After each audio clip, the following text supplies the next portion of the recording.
Bom, olá a todos. Um rapaz pediu para mim fazer um vídeo sobre a ceia. Então eu vou aproveitar e dar continuidade àqueles vídeos que eu estava fazendo, aquela série, porque os judeus não aceitam Jesus como Messias, porque isso aqui tem a ver com mais uma parte daquelas 30 que eu falei que ia fazer naquele vídeo, que se chama-se teofagia. Primeiro, a ceia. Jesus, em que segundo os evangelhos, ele fez a sua última refeição, a Santa Ceia, a última ceia com seus apóstolos, correto? E o Novo Testamento diz que a última ceia foi uma despedida de Jesus na Páscoa. Ele estaria celebrando a Páscoa, se despedindo dos seus apóstolos e anunciando o seu retorno. Só voltarei a comer convosco, etc e tal, dando a entender que ele retornaria. Agora, quais são os problemas da ceia? Primeiro que ela foi antes da Páscoa. Eu já mostrei isso aqui num vídeo chamado Jesus estava vivo ou morto na Páscoa em que foi crucificado? Porque segundo os próprios evangelistas, Jesus foi tirado da cruz antes de começar a Páscoa. Porque era ser o grande sábado, o Shabbat Gadol, o grande sábado de Páscoa, o primeiro dia dos pães ázimos. Então não teria como ele estar aqui, por exemplo, celebrando, se só de noite ele seria preso, levado ao Sinédrio, etc e tal. Cronologicamente não bateria, correto? Até as Bíblias de estudo eles comentam que Jesus pode ter antecipado a ceia de Páscoa, feito uma ceia antes. Então, de qualquer forma, o que Jesus celebrou aqui com os apóstolos não foi a Páscoa como a Páscoa judaica. Até porque não teria o cordeiro, Ah, mas Jesus é o cordeiro, Ronaldo. Mas aí entraríamos em outras questões que não vale a pena falar nesse vídeo. Correto? Então quem quiser, veja esse vídeo aqui, que eu já mostrei sobre isso até com uma tabelinha explicando. E Jesus origina aqui nessa última ceia uma prática ritualística chamada de comunhão, que até hoje é praticada nas igrejas.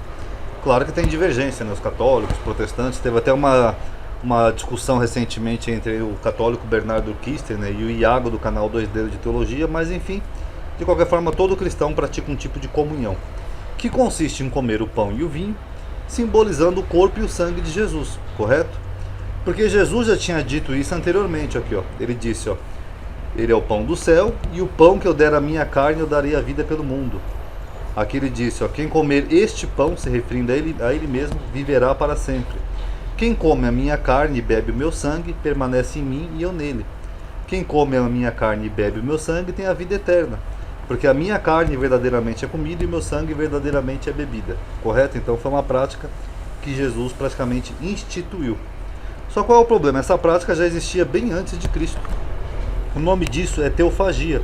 Tanto que eu pesquisei aqui no dicionário a definição de teofagia, vocês podem pesquisar aí no Google, em qualquer dicionário, Em algumas religiões primitivas, ou seja, religiões antigas, era uma prática que consistia na ingestão sacramental do respectivo Deus, sob a forma de um homem, um animal ou qualquer imagem simbólica. Então consistia no que? Você comer o Deus simbolicamente, quer através do animal, do homem ou de alguma outra coisa que simbolizasse o Deus. Correto? Aqui, teofagia.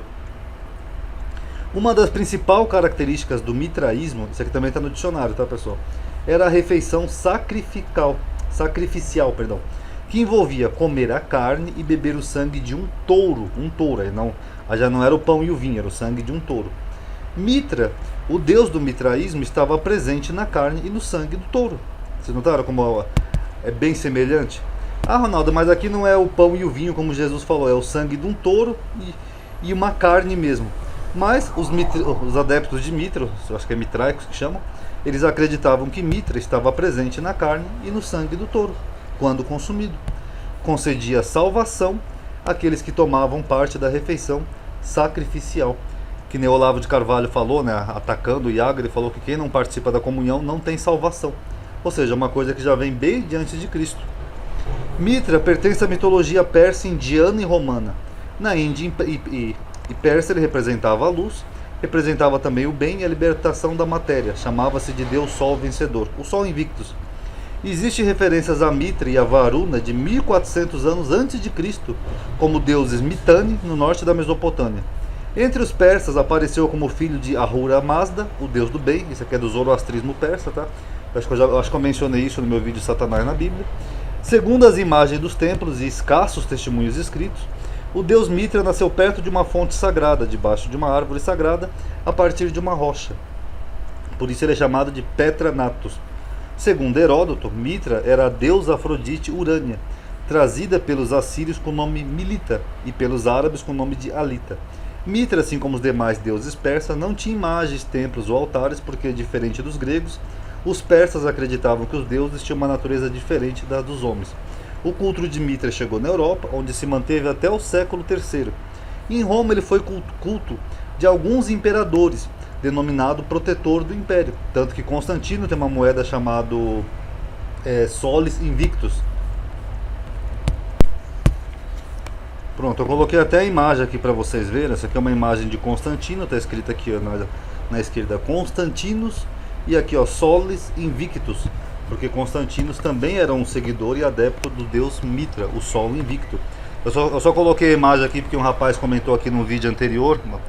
Eu tô meio sem luz, eu só li por alto assim um comentário que ele falou que Zeitgeist, essa teoria dos deuses pagãos que são semelhantes a Jesus, foi refutado já por vários historiadores sérios. Engraçado que tem moeda aqui ó, que mostra Solis Invictus, a mesma coisa, tem templos, tem tudo. E tanto é engraçado, né, que ele diz que vários historiadores sérios já refutaram essa teoria de que Jesus possa ter se inspirado a história de Jesus em deuses pagãos. Então por que esses historiadores não explicam por que Justino lá no primeiro século já estava fazendo uma apologia, defendendo o cristianismo dessas mesmas acusações? Ou Orígenes contra Celso, por exemplo, que são as mesmas acusações desde lá do primeiro século, ok? O símbolo de Mitra era o touro, usado nos sacrifícios à divindade. A morte do touro, que representaria a lua, era característica desse mistério que se espalhou pelo mundo helênico e romano por meio do exército. A partir do século II, o culto de Mitra é um dos mais importantes no Império Romano, e numerosos santuários foram construídos. A maior parte eram câmaras subterrâneas, com bancos de cada lado, raras vezes em grutas artificiais. Imagens do culto eram pintadas nas paredes, e uma delas aparecia quase sempre Mitra, que matava o touro. Eu tenho uma imagem aqui simbólica para mostrar para vocês. Ó. Era mais ou menos assim o culto a Mitra. Eles se reuniam em cavernas, catacumbas, e cultuavam o deus Mitra. Algumas peculiaridades do mitraísmo foram agregadas a outras religiões, como o cristianismo. Por exemplo, desde a antiguidade, o nascimento de Mitra já era em 25 de dezembro. O mitraísmo entrou em decadência a partir da formação da Igreja Católica como instituição sobre Constantino. A principal razão por isso, da decadência do mitraísmo frente ao cristianismo, foi o mitraísmo não ser tão inclusivo quanto a religião cristã, ou seja, era mais exclusivo. O culto era permitido apenas a homens, e ainda assim apenas aos homens iniciados em um ritual que acontecia somente em algumas épocas do ano.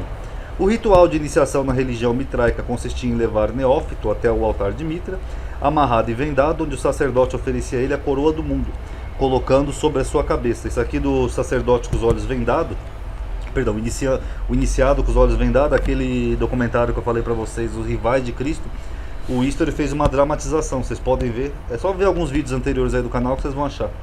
O Neófilo deveria recusar a coroa e responder: Mitra é minha única coroa. O culto passou por diversas transformações, difundindo-se gradualmente até chegar a um lugar proeminente na Pérsia e representar o principal oponente do cristianismo no mundo romano, nas principais etapas de sua expansão.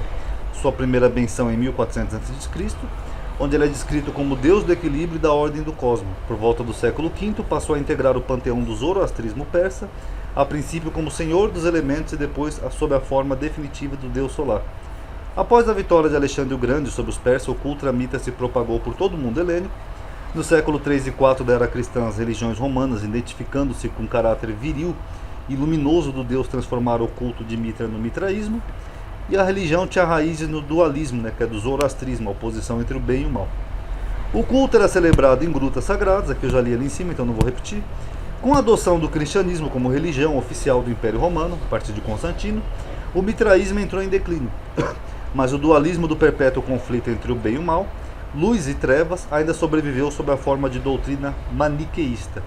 A ceia mitraica era celebrada de forma onde se matava um novilho, ou um touro no caso, onde se comia a sua carne e bebia o seu sangue. E o seu sangue era aspergido sobre os membros.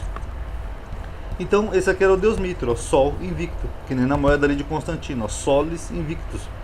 E a ceia de Mitra, apesar de não ser um pão e vinho como a ceia de Jesus, mas ela tem aspectos semelhantes, porque se matava um animal, um novilho ou um touro, se bebia o sangue desse novilho, se comia a carne desse animal, onde simbolicamente você estaria comendo a carne do deus Mitra, ele se fazia presente espiritualmente, e bebendo o sangue de Mitra.